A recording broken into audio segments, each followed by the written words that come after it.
ইসরায়েলের হামলা পাল্টা হামলার মধ্যে জাতির উদ্দেশ্যে ভিডিও বার্তা দিয়েছেন ইরানের সর্বোচ্চ নেতা আয়াতুল্লাহ আলী খামেনি। এমন এক সময় খামেনি বার্তা দিলেন যখন ইরান ইসরায়েল যুদ্ধের দামামা তুঙ্গে, এমনকি ইসরায়েলের বর্বরতার প্রতিশোধ নিতে মরিয়া অন্যতম পরাশক্তির মুসলিম দেশ ইরান। তবে কি ছিল খামেনির এই ভিডিও বার্তায়, যে কারণে ইসরায়েলের বুকে কাঁপন ধরেছে? খামেনি এক বার্তায় বলেন, ইসরায়েল বড় ভুল করে ফেলেছে, বড় ত্রুটি করেছে।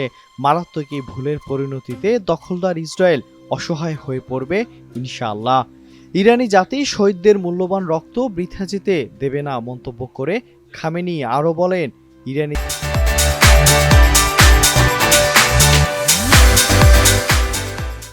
জাতি তাদের দেশের আকাশসীমা লঙ্ঘন মেনে নেবে না। আমাদের সশস্ত্র বাহিনী প্রস্তুত এবং দেশের কর্মকর্তাগণ ও সর্বস্তরের জনগণ সশস্ত্র বাহিনীর সঙ্গে রয়েছেন। এদিকে ইরানে ইসরায়েলের করা হামলা নিয়ে মুখ খুলেছেন মার্কিন প্রেসিডেন্ট ডোনাল্ড ট্রাম্প। বার্তা সংস্থা রয়টার্সকে দেয়া এক সাক্ষাৎকারে ট্রাম্প বলেন, হামলার বিষয়টি তিনি আগেই জানতেন। সাংবাদিকদের দিকে প্রশ্ন ছুড়ে দিয়ে বলেন, আমি ইরানকে 60 দিন সময় দিয়েছিলাম, আজ 61তম দিন, ঠিক কিনা? ইরানের হামলার আশঙ্কায় প্রধান বিমানবন্দর বন্ধ রেখেছে ইসরায়েল। ইসরায়েলের পরিবহন মন্ত্রণালয় জানায়, দেশের আকাশসীমা পরবর্তী নির্দেশ না দেওয়া পর্যন্ত বন্ধ থাকবে।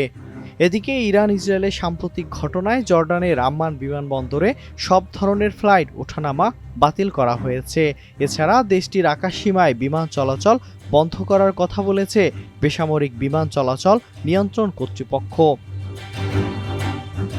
ইসরায়েলি হামলার ঘটনায় মুসলিম বিশ্ব যেমন একযোগে প্রতিক্রিয়া জানিয়েছে, তেমনি এবার লাতিন আমেরিকার প্রভাবশালী দেশ ভেনেজুয়েলাও প্রকাশ্যে ইরানের পক্ষে অবস্থান নিয়েছে। দেশটির প্রেসিডেন্ট নিকোলাস মাদুরো এক বিবৃতিতে ইসরায়েলি আগ্রাসনের তীব্র নিন্দা জানান। এটিকে নব্য নাৎসি ইহুদিবাদ বলে আখ্যায়িত করেন তিনি। সব জল্পনা কল্পনা শেষে ইরানের সঙ্গে লড়াই করে কতক্ষণ টিকতে পারবে ইসরায়েল, সেই প্রশ্ন ঘুরপাক খাচ্ছে সবার মনে। তবে কোন গোপন অস্ত্র দিয়ে ইসরায়েলকে শায়েস্তা করে ইরান, সেদিকে তাকিয়ে গোটা বিশ্ব। Miran Ahmed, NTV online.